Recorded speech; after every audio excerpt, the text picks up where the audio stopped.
Here's Dick Powell as Richard Diamond, private detective.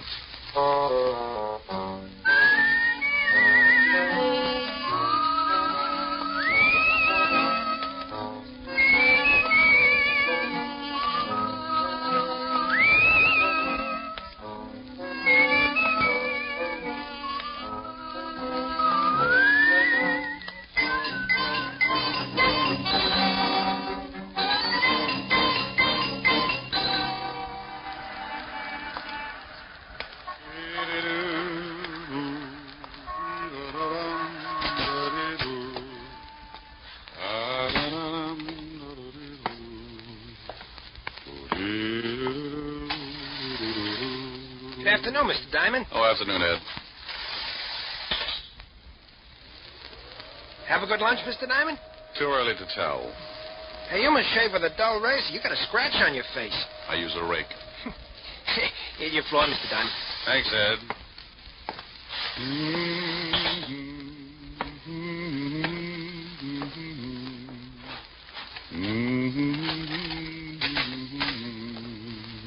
Well, customers.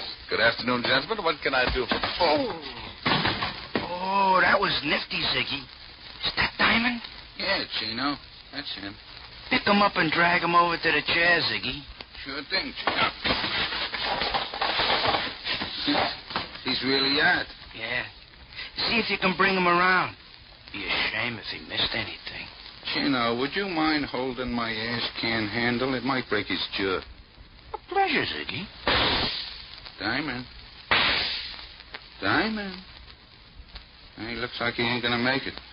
Maybe you slapped him too hard. You hurt me, Ziggy. You know how careful I am. Here. Try to spit your water. I felt like I was lying in the middle of a crowded sink and someone had piled all the dishes on my head. They turned on the faucet and I floated up with a dirty coffee cup and took a look around.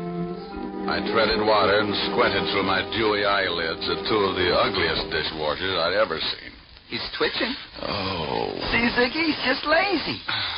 Diamond, let us know when things start making sense. Oh, that's a dirty trick. Oh, he's talking screwy. What's a dirty trick, Diamond? I'm stuck in the drain. I think you hit him too hard. He's liable to be talking like that from now on. Give it time. Diamond, you'll pull yourself out. Yeah. How did you monkeys get in here anyway? He's back. Now go to work, Ziggy, but keep him with us. Hey, wait a minute. Oh. That's enough, Ziggy. Can you hear me, Diamond? He don't like it. He's going to be hard to get along with. Belt him across the ears. He'll listen. Hear me now? He's nodding his head. I guess he wants to keep his mouth shut so the teeth don't fall out. Fine. Now listen, Diamond. When you get a call from a Mr. Barton, turn down the job. Understand? Ziggy, see if he's tuned in. Oh. Yeah, Chino. He says now he's got his shirt on. Remember, Mr. Barton, you don't want to work for him. Think he gets it? Sure, Chino, but he looks tired from the strain. Oh. Then put him to sleep, Ziggy. Nighty-night, Diamond. He didn't have to say nighty-night. It was only 2 o'clock in the afternoon. He tapped me once more with a galvanized sleeping pill and tucked me away for a rest. The next thing I knew, a pair of gray suede gloves were patting my sore face. Maybe he didn't want to leave any fingerprints on my bruises. Mr. Diamond, can you hear me? Oh, you know, this can get monotonous. Go away. Should I call the police, Mr. Diamond? What? Oh, I was expecting uglier company. Could you sit up? I'm getting some of your blood on my shoes. That's tough. I'll turn it off. I'll bet your name's Barton. Why, that's right. How did you know? I'm lucky. Now get out of here. But I want to talk to you. I just had one long conversation, but it was too one-sided. Go on. My health is doubtful, but it's fun to have it around for company. Maybe $500 would pick you up? It might, for a while, but I don't like to waste that kind of money on funerals. $750? So they line the coffin with velvet. 1,000. You're begging to make a short life sound practical. If you do the job successfully, there'll be another 1,000. You just bought yourself a corpse. Let me wash up. Talk some more. I can hear you. It's my son, Roger. He thinks he killed a man. He thinks. What do you want me to do? Find out for sure so he can brag about it? Ever heard of a John Alter? Sure. Walt Levinson sent him up 5 years ago on a manslaughter rap. Well, he doesn't like it up there, and he'd like to get out. I don't blame him. What's this got to do with your son? I'm chairman of the parole board. Oh, you look much better now, Mr. Diamond. I can't stand the sight of blood. It doesn't bother me. It happens every week. So, you're the chairman of the parole board. Yes, some of Alter's friends promised to keep quiet about my son. If I let Alter go free when he comes up before the board next week. And you think maybe your son was framed? Yes, about a month ago, he met a girl in Florida. Her name is Lenore Brown, and she's a friend of Alter's. How did they spring the frame? I beg your pardon? You must associate with a higher type thug. Spring the frame. Made it look like your son killed somebody. Oh. Well, when Roger, that's my son, went to pick up the Lenore girl at her apartment, he found her struggling with some man. That happens. It looked like he was trying to kill her. There was a gun on the floor, and she called to Roger for help. He picked up the gun and shot the man. She told Roger he had killed him and that he must get out. When we went back, they were both gone. About a month later, some of Alter's friends got in touch with me. Oh, and they forget about the killing if you let Alter out of Sing Sing. That's right. I don't remember reading anything about it in the papers. Well, you're the first one outside of Alter and his friend who know anything about it. You see, they say they're hiding the corpus delicti, so there was no report of the murder. Keeping a stiff handy isn't that easy. Why didn't you call the law? If my son did kill this man, that's the first thing I intend doing. But I have a feeling this man is not dead. Oh, you think maybe they staged the killing? Put blanks in the gun, and after your son beat it, the stiff walked out under his own steam? That's what I want you to find out. If my son is innocent, I want you to bring the parties responsible to justice. Amen. Here's a check for $1,000. If you find the girl and prove my son innocent, there'll be another 1,000 in your pocket. I'll throw up the holes. Well, thanks, Mr. Barton. I'll start right away. Goodbye, Mr. Diamond. You can reach me at the Wentworth Hotel. I'm staying there until this matter gets cleared up. I won't get in touch with you unless I find something. The guys who worked me over are pretty set in their ways, and there's no sense in you tripping over a lot of dead bodies.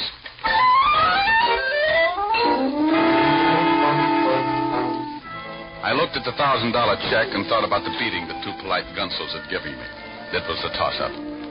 If I'd spent the $1,000 like I knew I would, I'd be dead anyway. The two goons were probably still hanging around my building, and if they spotted me, they'd guess I'd taken the job. When I get more than $10 in my pocket, I smile all over. I went out the back way and through the alley. Had to start somewhere, so I headed for the 5th Precinct Police Station. When you're looking for a killer, homicide's got all the road maps on murder. An old friend and ex-partner was in charge. The men who worked the detail called him Lieutenant Levinson, but he had a couple of friends who still called him Walt. I was one of them. You earn that right when you work for a guy for 6 years. After I left the force, Walt started doing a solo, but he now had a sergeant who stumbled around after him. His name was Otis, and he had the biggest feet in the state of New York. Every time he took off his shoes, I wanted to grab a champagne bottle and launch them. I don't think he liked me. When I walked in, his face always looked like an advertisement for a sour stomach. Well, Richard Diamond, private detective. Well, Sergeant Otis, homicide's answer to the missing link. What was that last word? Well, you're half safe. I said link. Walt in? Yeah. You turn the knob and you push. Why don't you get that uniform cleaned? Some dad's going to get up and walk to the station without you. Well, hello, Rick. If you've got... Yeah. You must get tired changing your face every day. Somebody shove you around again? Been catching up on my patty cake, Walt. Tell me, did you ever know a bit of fluff named Lenore Brown? Sure, John Alder's expense account. Used to hold hands before I sent him up. Know where I can find it? Alder's still got her staked out. When they leave stir, he's going to come back and dig up the claim. You better forget about it. She's got the antidote for lonely nights, but some of Alder's boys are protecting her. I know, yeah. They gave me a pep talk this afternoon. And then listen to him. It's better watching the game from the bench. You never can tell. I might make a score. Well, you're outweighed, outclassed, and liable to be outlived. She used to work at the Black Swan in Florida. I heard Alder was trying to get a parole, and she came to New York to be close to him. Any lying on her here in town? No, but if she's seeing Alder, you might spot her on a visitor's day. And now, look, Rick, why don't you stop chasing two-bit thugs and come back on the force? I never had noticed this when we were working together. You know how I feel about that, Walt. I'm a restless guy. Sometimes I like to sleep late in the morning. Okay, Rick. Want me to call the warden and tell him you're coming? Yeah, thanks, Walt. Take it easy. Bye, Rick. Be a good boy.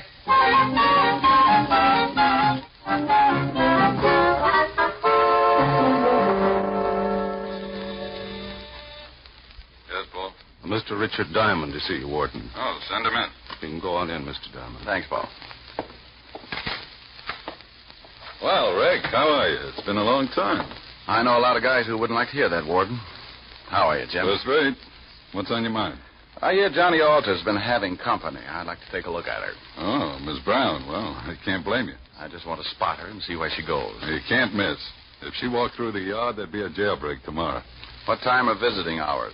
Well, if she's seeing Alter today, she should be downstairs right now. Pardon me a second.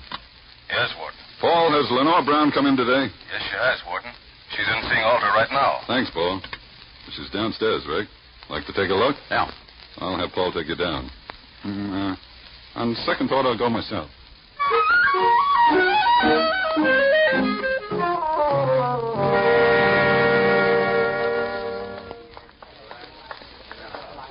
There she is, sitting at the end table talking to Alder.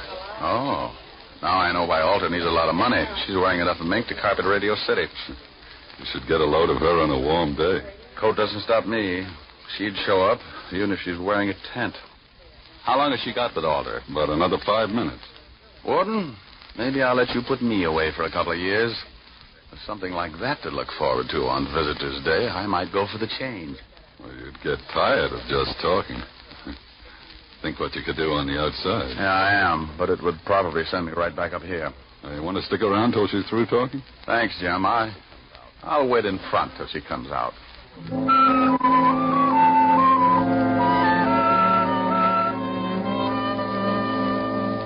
I hung around by the big gray buildings until she came out.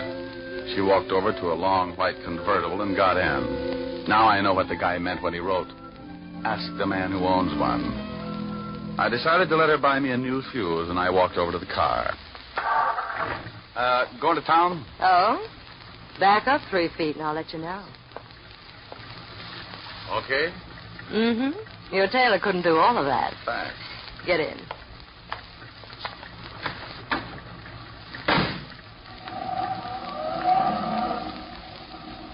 Visiting? Yeah, the warden's an old friend. How many years did you know him? Baby. I've been going home every night all my life. Every night? Well, almost. What do you do with the almost? Depends. Everybody likes something different. You must get tired thinking up new ideas. Oh, I don't think much. It's more fun being surprised. Hey, what are you stopping for? We just got started. Surprise? Oh, yeah. And the nickel-plated one. Look, baby, you don't have to pull a gun. If I'm getting fresh, I'll get out and walk. You'll sit right there, Diamond. Oh, name dropper. Mm-hmm. Expecting company? Mm-hmm, and you've met them before, honey. That's nice. I wouldn't want you to get stuck with the introductions. That's your friends coming along in that car? It should be. Now hold real still. They'll only shoot you this time. Sometimes you're lucky. When a dame's got a gun on you, you don't stand much of a chance unless she's got her mind on something else. This one did. And when she looked up in the rearview mirror to make sure it was her boys, I tagged her. My two playmates were just pulling up in the green sedan when I went out of the car like a dry transmission. There he is. He's sliding up. Nail it. He let go just as I dived off the side of the road and hit the center embankment. I rolled to the bottom and came up looking like an exhibit for smallpox. He's down the hill. Go get him, Ziggy. There was a line of trees just off to the right, and I got to them just as Ziggy tried again. He needed a rifle. I was running through the trees then, and I could hear Ziggy somewhere behind me falling all over himself. I pulled my gun and thought about waiting for him. I could give him so many holes he'd whistle in a high wind, but I had another idea. I stopped and listened. He's around here somewhere. Well, come on. We'll spread out. That tore it right down the middle. They were somewhere behind me, and both of them were looking. I got him. Oh, I got him. Get off of me, you million. Get off. I got on a new suit. Oh, my deepest apologies, Gino. I thought you was Diamond. Can't you tell a difference, Ziggy? He's got on a blue suit. Oh, I'm a little colorblind. Now let's find Diamond. They started hunting again, and I cut off to my left and headed back to the highway. I reached the hill that sloped down from the highway, and I went up fast. The cars were about 100 yards down the road, and I used my last lung getting there. Lenore was still out, just like I'd left her when I put her to sleep. I went over to the Gunsel's car and lifted the hood. Chino and Ziggy could apologize all night while they looked for a new distributor. I went back to the white convertible with the unconscious nylons and got in.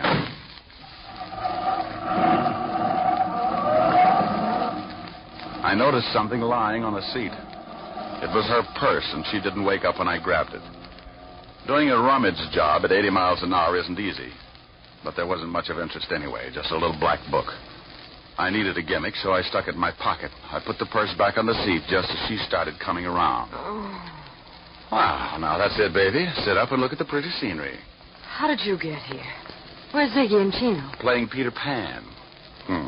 Jaw hurt? Yes, you heal. Play rough and you get hurt. Where do I take you? My apartment, I guess. You're going to ask a lot of questions, and I don't talk much. We might as well figure out something to fill in the lull.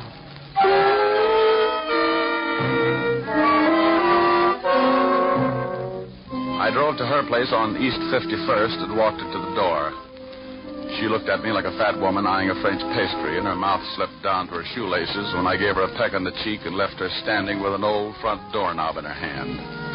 I knew she wasn't going to spill anything, even if I got her drunk. Besides, she could probably drink Tony Galento under the table and still be sober enough to play hopscotch. I went back to the office and took out her little black book. There were a lot of names, and some of them I knew. Chino, and after it, likes his work. And Ziggy, and after his name, has own gun. Yeah, Richard Diamond, too. I never did figure out what the 3 stars were for. I'd forgotten all about my date with Helen when the phone rang. Yeah? Hello, Rick. Now, Fong call Mr. Richard Diamond to the phone chop. He's got a date and she doesn't like being stood up. Hello, Helen. Hi. What was all that about? Forget you had a date with me? Yeah, I did. And I'm sorry, baby, but right now I'm being chased like a hopped-up fox, and I haven't had time to curl up and relax. You're impossible. I know it. Want your sorority pen back? Well, I'll make up my mind when you get here. I'll give you my Lone Ranger magic decoder. You fool. Are we still going steady? Oh, yes. Rick, when am I going to see you? Oh, honey, right now I got some reading to do. Why don't you go to a movie? Little Women past the senses. I'll be over later. I'll probably end up marrying an usher. Don't be too late, Rick. I won't. Besides, we get along better early in the morning. Bye. Bye, baby. I sat there for a minute thinking about Helen Asher and wondering why I hadn't learned how to butter my bread. She was everything a guy should want. $10 million playing multiplication in a fat trust fund. A figure that would snarl of any quiet intersection. And a mind that would give a master's degree in inferiority complex. Diamond, you fool, you. Well, Lenore Brown's little black book was a poor substitute for an evening with Helen, but 3 items put me in second gear. They weren't hard to find. Take out all the men's names, and there they were, 3 addresses. One was in the village, another in Harlem, and the last was somewhere in Chinatown. All of them were a setup for a dead man who wanted to make himself scarce. I wanted to talk with Barton before I started hunting, so I called the Wentworth.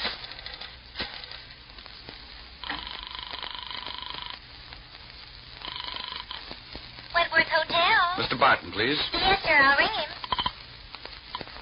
Hello? Mr. Barton, this is Diamond. Oh, yes, Diamond. Did you find out anything yet? Not yet, but tell me, did your son tell you what his victim looked like? Why, yes. He said he was a dark man with a scar from his nose to his chin. He said he'd never forget it. Oh, well, thanks. Maybe I'll call you tomorrow. I hope you clear this thing up in a hurry. So do I. I want to get my nerves untangled. I took the easy address first, grabbed a cab, and 20 minutes later I was walking down the steps of a little dive on the east side of Greenwich Village. It was a shabby little place, and the customers had enough long hair to give a two-pay deal of the DTs. A fat waiter walked over and eyed my clean shirt. He was wearing an apron that looked like he'd made the salad on it. He was swell. You wanted something, Mac? Yeah, a pound of egg noodles. Just sweep them up off the floor. Do you know anyone named Lenore? Lenore. Oh, sure, Lenore Brown. Hey, she comes in about once a week, listens to the kid at the piano. Now, why would a classy dame like that go out with him? He don't play the piano so good. You ever see a guy with her? Dark man with a scar from his nose to his chin? No. She always does a single. Yeah, well, thanks. Hey, you still want those noodles?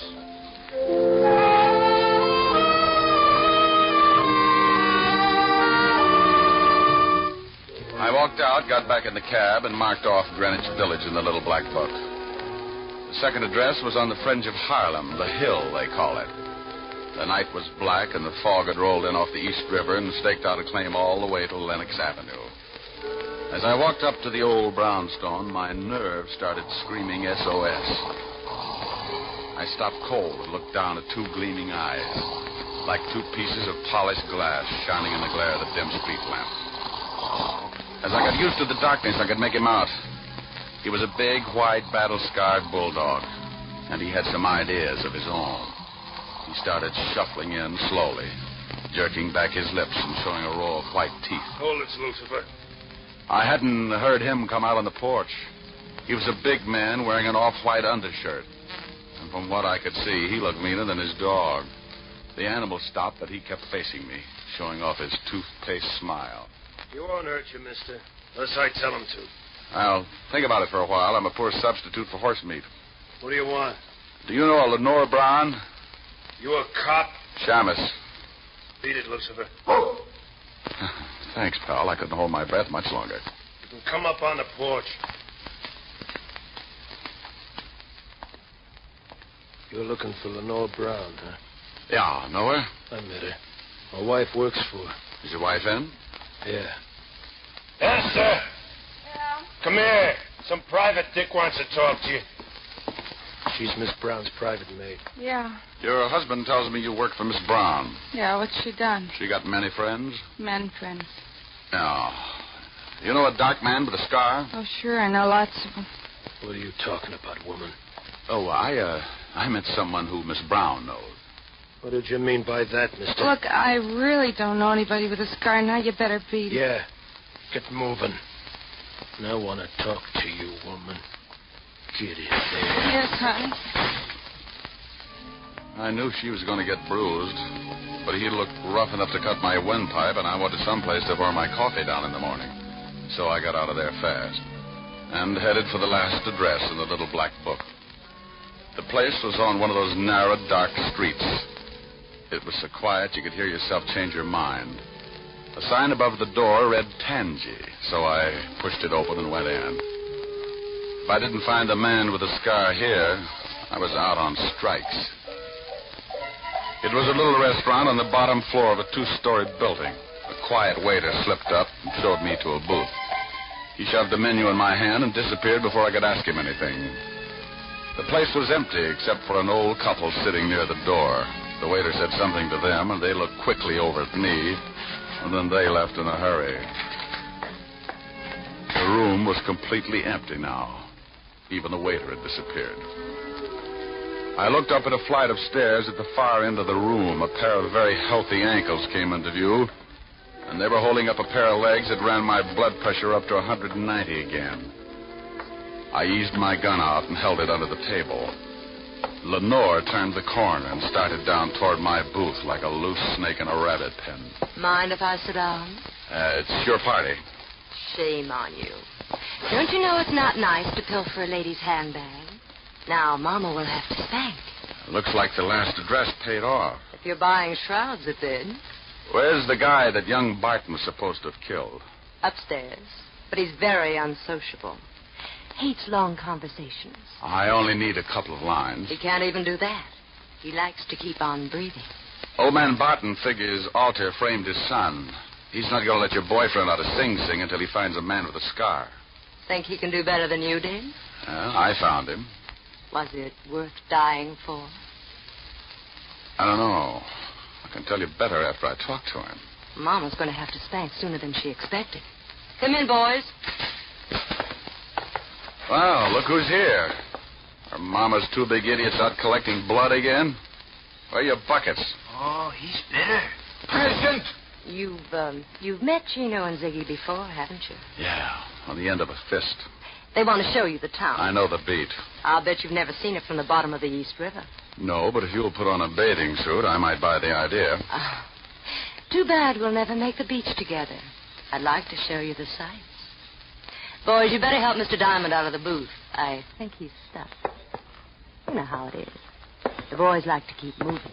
So do I. I shot once and caught Ziggy in the stomach, and I dumped the table over on Chino. He grabbed like he was going to waltz with it. I didn't even have to get up. I just shot him through the cover chop. Lenora was out of the booth fast and running for the stairs. Look out, Tony, look out! I caught up with her at the foot of the stairs, and as she started up, I saw him, standing on the upper landing, scar and all meaning gun in his hand. He missed me, but nailed her halfway up. She spun around and fell all over me. But I point a gun pretty good from a prone position.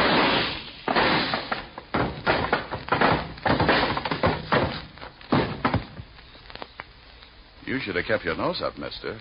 A bad landing washes you out.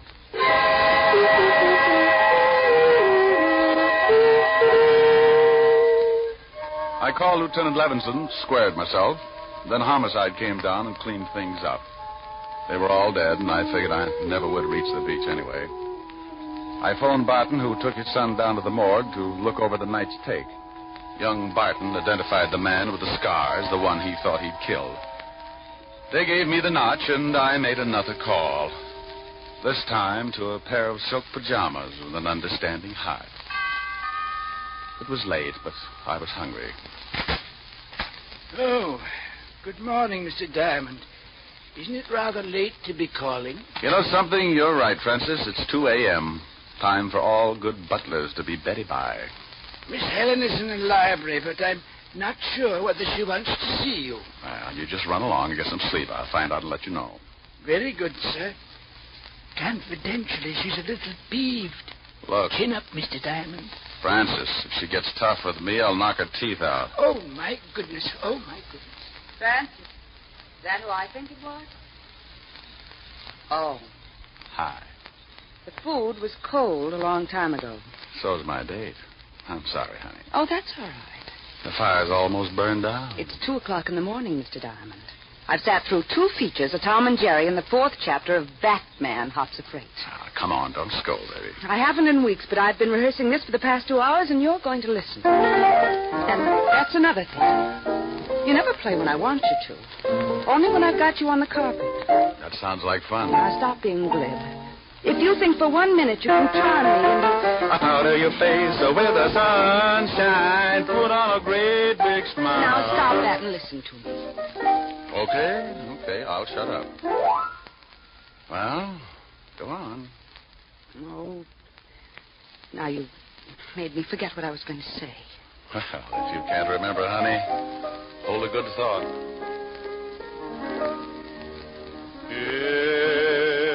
It's a big, wide, wonderful world you live in. When you're in love, you're a master. Of all you survey, you're a gay Santa Claus. I just remembered.